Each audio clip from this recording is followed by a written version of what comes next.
This story is based on the terrifying true events that unfolded around 657 Boulevard in Westfield, New Jersey, in 2014.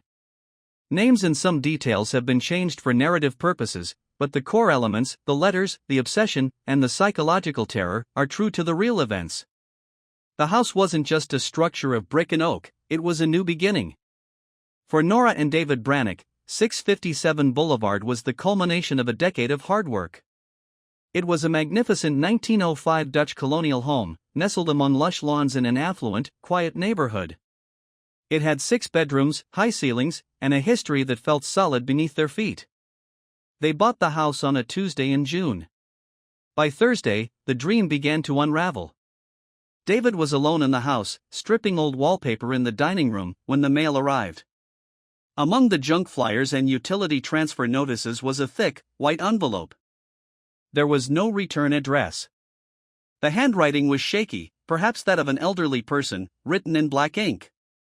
It simply read, "To the new owner." David wiped the plaster dust from his hands and tore it open. The letter inside was typewritten. "Dear new neighbor at 657 Boulevard *. I welcome you to the neighborhood. How did you get here? Did the house call to you? It calls to many *. My grandfather watched this house in the 1920s and my father in the 1960s. Now it is my turn. Do you know the history of the house? Do you know what lies within the walls of 657 Boulevard? Why are you here? I will find out, *. I see you are making renovations. Tisk, you wouldn't want to upset 657. Your children are very sweet. I saw them playing in the yard. I counted them. Whose bedroom is the one facing the street? I need to know so I can make better plans. Welcome, my friends.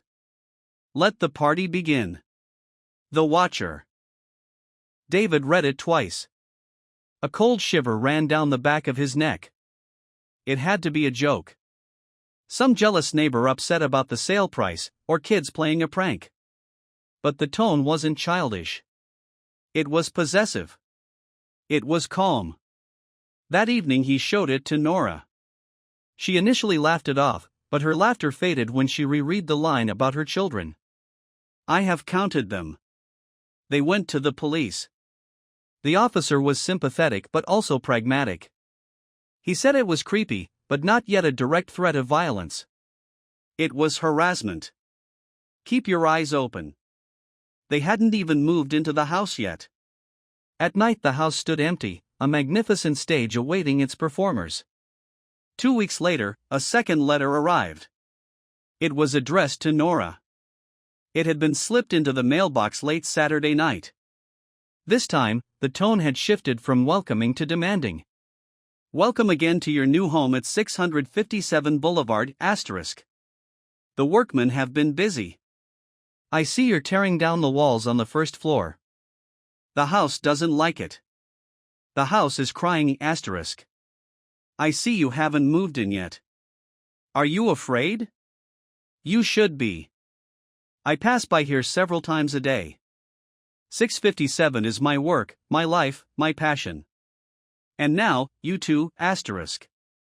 Have you found out yet what's in the walls? *. When the time comes, you will know. I'm pleased to know your name now, and the names of the little ones you've brought with you. You certainly call their names quite loudly *. Who's watching? Look around you. Maybe I'm the man across the street tending his roses. Maybe I'm the woman walking her dog, glancing at your windows *. Perhaps I'm inside the house right now *. I'll keep watching *. The fear wasn't sudden, like a jump scare in a movie, it was a slow-acting poison. Nora stopped bringing the children to the new house. David, who stubbornly continued with the renovations, felt a shiver run down his spine whenever he was in a room with a window facing the street. The beautiful neighborhood had changed. Every neighbor's greeting felt like a threat. Was it the old couple next door, whose lawn chairs were always angled toward 657? Was it the strange man 2 houses down who stood in his driveway at odd hours? The house itself felt like an enemy. The grand staircase looked like an open mouth. The dark corners of the basement seemed deeper than they should have been. They were paying a mortgage on a prison. The breaking point came a month later. They had to stay overnight to meet with a flooring contractor the next morning. They hadn't brought the children. They set up an air mattress in the master bedroom. The silence of the large, empty house was suffocating. Every creak of the floorboards sounded like footsteps. Around 2 a.m., David woke up. He hadn't heard anything, it was an internal feeling of being watched. The streetlights cast long, shifting shadows on the bedroom floor. He got up and went to the window, peering through the curtains. The street below was empty. Quiet. Then he looked down. Right below their window, on the front lawn, someone had arranged 4 small, porcelain dolls in a perfect circle, their faces turned toward the front door. David's breath caught in his throat. He ran downstairs, unlocked the front door, and stepped onto the porch. The damp night air hit him. The street was utterly silent. He looked at the doormat. There was another envelope. It hadn't come through the mail. Someone had placed it there by hand just minutes before. His hands were shaking so badly that the paper tore as he opened the envelope. "You're awake. Good, asterisk. 657 Boulevard wants you to come inside quickly. It's been decades since young blood reigned in the halls of this house. Have you chosen their rooms yet? Asterisk. The attic is a lovely place for them to sleep. Far away from the rest of the house. You'll never hear their screams. Asterisk. I am closer than you think. Stop changing the house. Leave it as it is. Otherwise, I will have to come in and stop you myself. Asterisk. This house is mine. You are just guests. Asterisk. The Watcher. Asterisk." David looked up from the letter. He glanced at the dark bushes surrounding the property and the black windows of the neighboring houses. He realized the writer was right. He wasn't the owner. He was the prey. He went inside, locked the door, and woke Nora. 10 minutes later, with the lights on, they sped away from their dream home as fast as the car could go. They never spent another night at 657 Boulevard. They tried to sell it, but the story of the letters spread like a virus.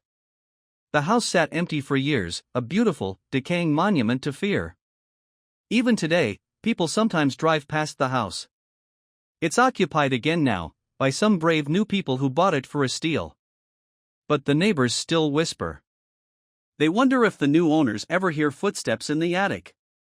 And they wonder if, somewhere on that quiet, tree-lined street, an old man is watching from a window, pen in hand.